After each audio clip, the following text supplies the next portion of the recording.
कारगिल युद्ध के दौरान भारतीय सैनिकों ने जो साहस और शौर्य दिखाया था वह आज भी हमारी सेना के हौसलों को बढ़ाता है। कारगिल युद्ध के कई हीरो हैं। इस युद्ध में शामिल होने वाला हर जवान हमारे लिए प्रेरणा स्रोत है, मगर कुछ जवानों ने ऐसा पराक्रम दिखाया है जिसको याद कर कर आज भी सेना गर्व महसूस करती है।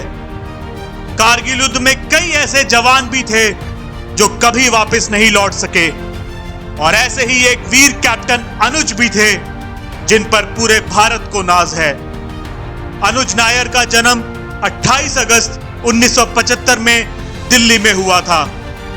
उनके पिता S.K. Nair Delhi school of economics में विजिटिंग प्रोफेसर थे और उनकी मां मीना नायर दिल्ली के साउथ कैंपस की लाइब्रेरी में काम करती थी। अनुज ने अपनी शुरुआती शिक्षा धोला कुआं नई दिल्ली के आर्मी पब्लिक स्कूल से प्राप्त की। अनुज नेशनल डिफेंस एकेडमी से ग्रेजुएट हुए और जाट रेजिमेंट की 17 बटालियन में कमीशन हुए। अनुज नायर 17 जाट रेजिमेंट के अधिकारी थे। जिस वक्त कारगिल की जंग में अनुज शामिल हुए उस वक्त उनकी उम्र सिर्फ 24 साल की थी। अनुज नायर और उनकी टीम को जिम्मेदारी मिली कि टाइगर हिल के पश्चिम में स्थित पॉइंट 4875 से दुश्मन को खदेड़ दिया जाए। टाइगर हिल को पूरी तरह से पाकिस्तानी घुसपैठियों ने घेरा हुआ था। यह एक ऐसा पॉइंट था जो बहुत ऊंचाई पर स्थित था और पाकिस्तानी सेना इस पॉइंट से भारतीय सैनिकों पर नजर रखे हुए थी। इस पॉइंट को जीतना सेना के लिए बहुत जरूरी था क्योंकि यह रणनीतिक रूप से बहुत ही अहम जगह थी। दुश्मन यहां बंकर बनाकर छिपा हुआ था। पॉइंट 4875 पर कब्जे का जिम्मा चार्ली कंपनी का था। इस अभियान पर चार्ली कंपनी के कमांडर के घायल होने के कारण इस मिशन की कमांड कैप्टन विक्रम बत्रा और अनुज नायर के हाथों में आ गई। एक टीम को लेकर कैप्टन विक्रम बत्रा आगे बढ़े और दूसरी टीम के साथ कैप्टन अनुज दुश्मन पर टूट पड़े। कदम कदम पर जान का खतरा लिए कैप्टन अनुज अपने साथियों के साथ आगे बढ़ चले। कैप्टन अनुज की यह योजना थी कि किसी भी तरह से पॉइंट 4875 को खाली करवाना है। अनुज तेजी से चोटी की ओर बढ़ने लगे, लेकिन अचानक पाकिस्तानी घुसपैठियों को उनके होने की आहट हो गई। उन्होंने अनुज की टीम पर हमला बोल दिया। कैप्टन अनुज ने साथियों के साथ मिलकर पाकिस्तान के घुसपैठियों का जवाब दिया। अकेले अनुज ने पाकिस्तानी सेना के 9 सैनिकों को मार गिराया और 3 मशीन गन बंकरों को तहस नहस कर दिया। कैप्टन अनुज की लीडरशिप में कंपनी ने 4 में से 3 बंकरों को सफलतापूर्वक खत्म कर दिया और आखिरी बचे बंकर पर भी हमला शुरू कर दिया। विजय का तिरंगा फहराने के लिए अनुज आगे बढ़ रहे थे कि तभी दुश्मन का एक ग्रेनेड सीधा उन पर पड़ा। अनुज वीर गति को प्राप्त हो गए।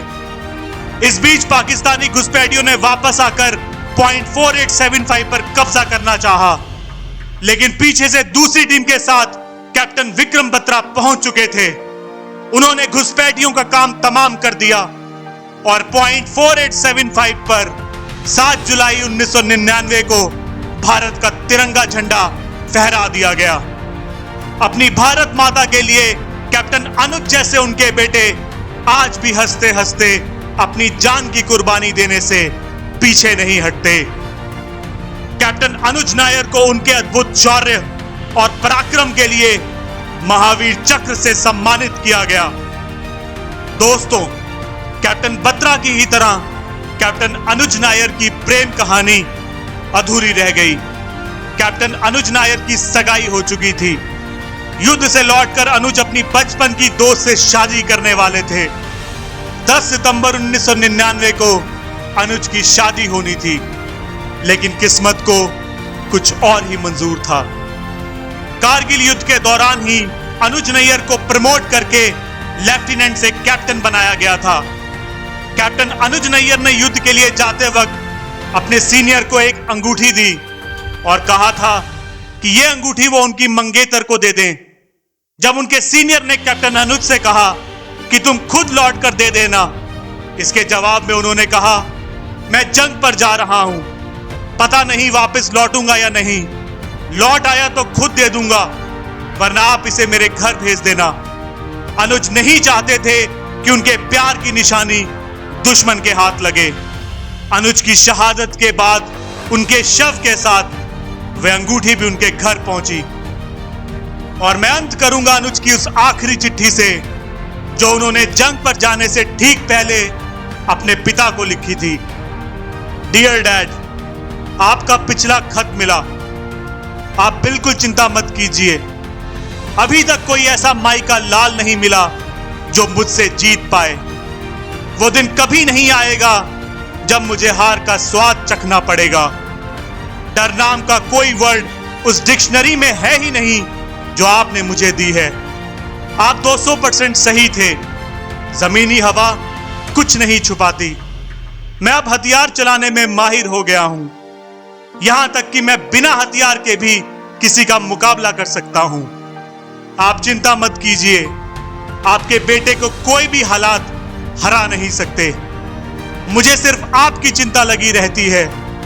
आप लोग अपना ध्यान रखें। आपकी अगली एनिवर्सरी हम साथ मनाएंगे।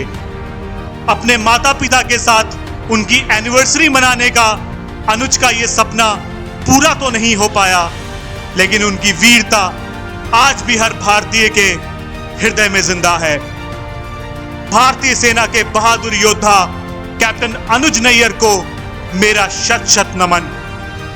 अगर आपको भी भारत माता के इस वीर सपूत के शौर्य की कहानी पसंद आई है तो वीडियो को लाइक करें, चैनल को सब्सक्राइब करें और आप अपने विचार मुझे कमेंट बॉक्स में लिखकर जरूर बताएं।